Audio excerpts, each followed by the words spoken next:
Hey, it's Mike. I realize I haven't done a watch review in a whole long time, and I got something in the mail today that I think is going to be special. I haven't seen it in person, but based on the advertisements that have been bombarding me across Facebook and whatnot, I took a gamble. But it's another field watch to add to my collection, and I bought this as kind of the quintessential. How do you say that? Quintessential. Sheesh. The typical field watch, other than the white face, with the bead blasted stainless steel. It's a Hamilton khaki, manual wind, super nice leather bands, extremely durable. I guess you could say its faults are the face feels crowded to me. We'll call it fauxtina. I think it's a bit extreme in this case. The yellowness is a little off-putting. And it's manual wind, which I enjoy the whole manual winding process, but that leaves you with a unscrewed down crown. And when I'm out in the field, I get wet a lot. I ride ATVs and mountain bikes and whatnot, side-by-sides out in the, especially this time of year, out in the snow, and I don't have to worry about that moisture. And also, bumping down the road for hours on, days on end sometimes probably isn't good for this manual wind movement. I don't know, it's probably a year after I bought this, I bought what I consider to be the kind of the ultimate field watch. And you watch geeks know what this is, and it's definitely my favorite, my second most expensive watch, and just a total joy to own, operate, and look at every 10 minutes.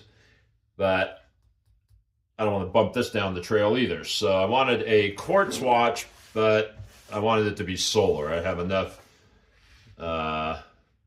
electric watches. I wanted something different. I've only had one solar in the past. I didn't jive with it. Gave it to my son.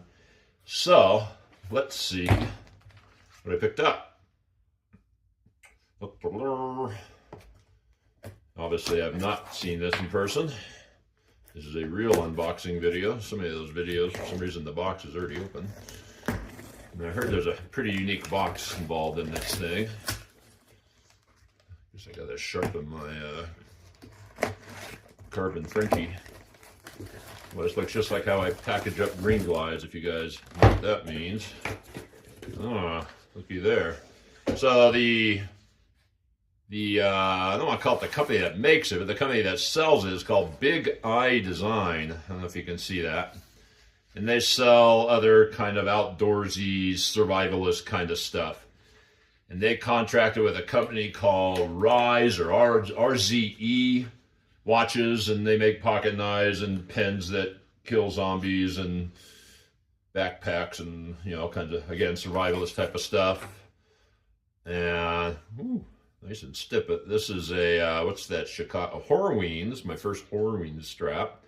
Titanium fixins. So this is a real Neightoe that most of my Neightoes, I end up cutting off this tail because it just makes it stand out so far, and I'm not worried about losing it that bad, so I'll experiment with that. But this is a sweet leather band, not too thick. It's not going to stretch.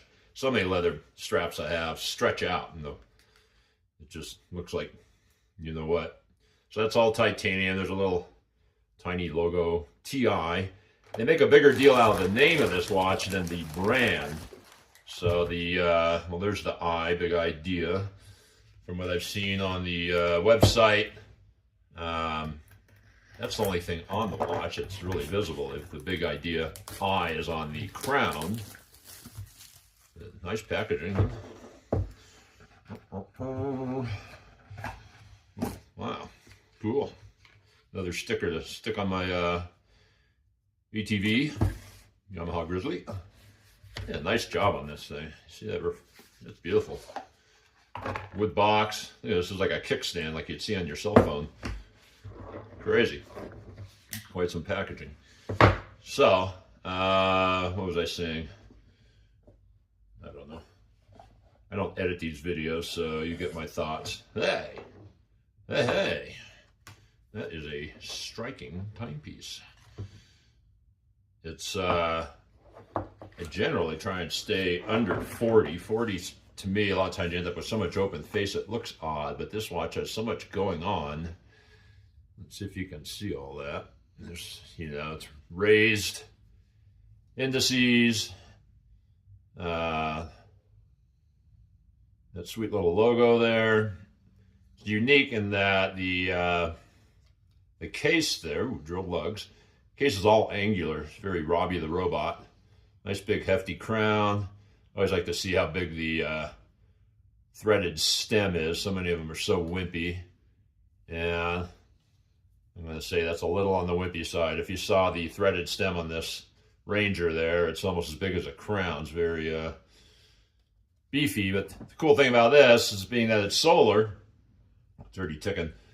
I won't need to get in there but once a month to adjust any date adjustment. If it's the wrong day or, you know, it's a shorter or longer month.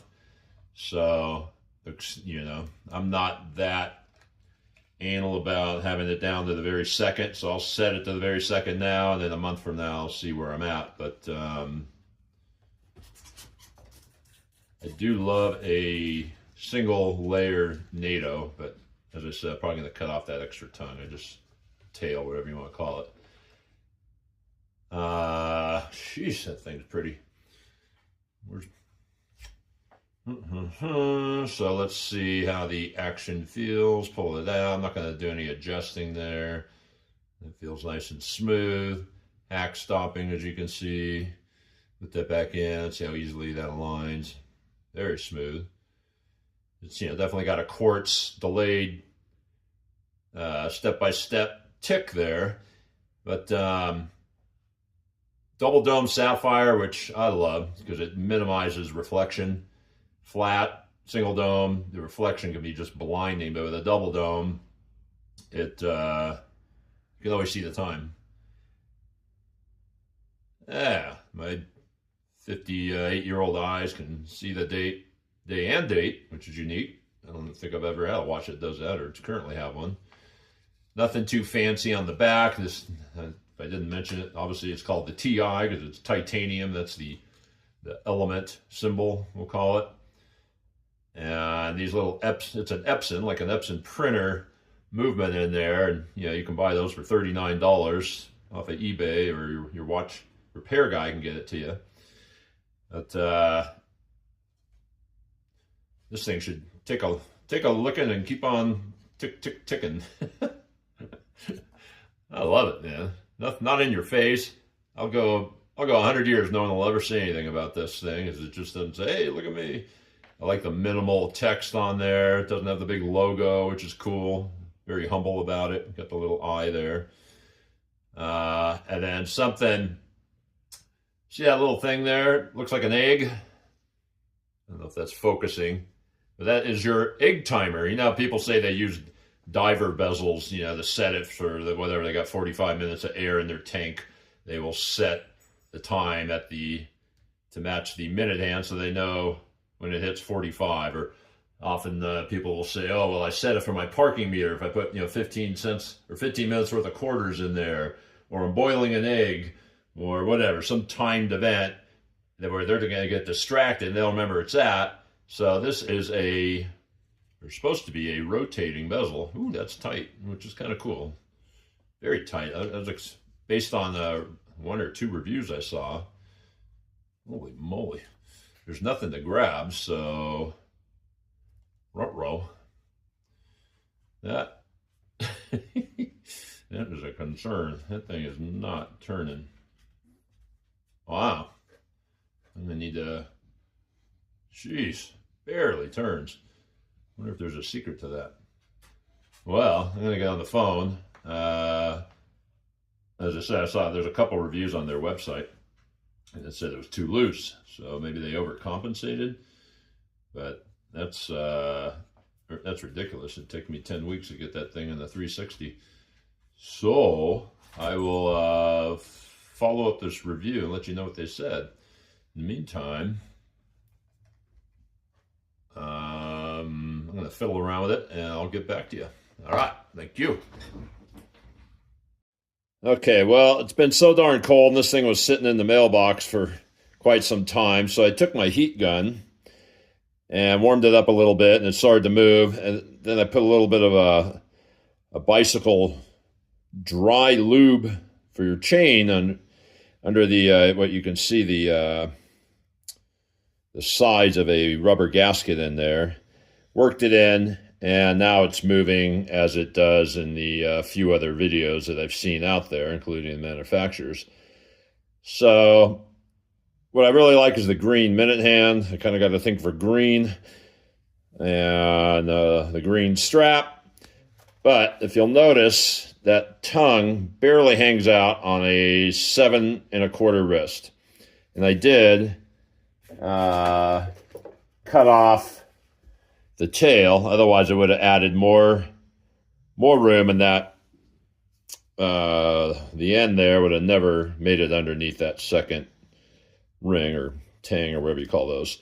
And I don't like these anyways. I got 20 different Neightoes. I always cut them off or buy the type that doesn't have them. So it is what it is. But overall, I'm digging this thing. It's a keeper.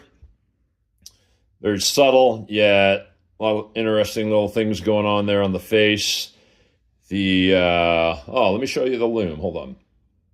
All right, so I'm going to put 1,000 solar burning illuminating lumens on there. Heat her up. Got the room as dark as I can, but I got 2 monitors and a big shade that lets a lot of light in here, but you'll get the gist. So that's pretty nice. Definitely lights up the hour, minute, the second track, the indices, the TI logo, and the little egg icon there. And somehow I get the feeling I'll be able to see this thing through the night, considering I believe it's C3 Super-LumiNova. And not sure what else to say other than this is one sturdy field watch. Got any questions, ask them down below. But pretty darn subtle, if you don't mind me saying. A little sneaky peeky there. Yeah, I'm digging it. Very nice. With the 20, or what is it? There's a 10% coupon if you spend too much time on their website that they'll throw at you. So it's $359 delivered. 2-year guarantee, no questions asked, supposedly. And for all titanium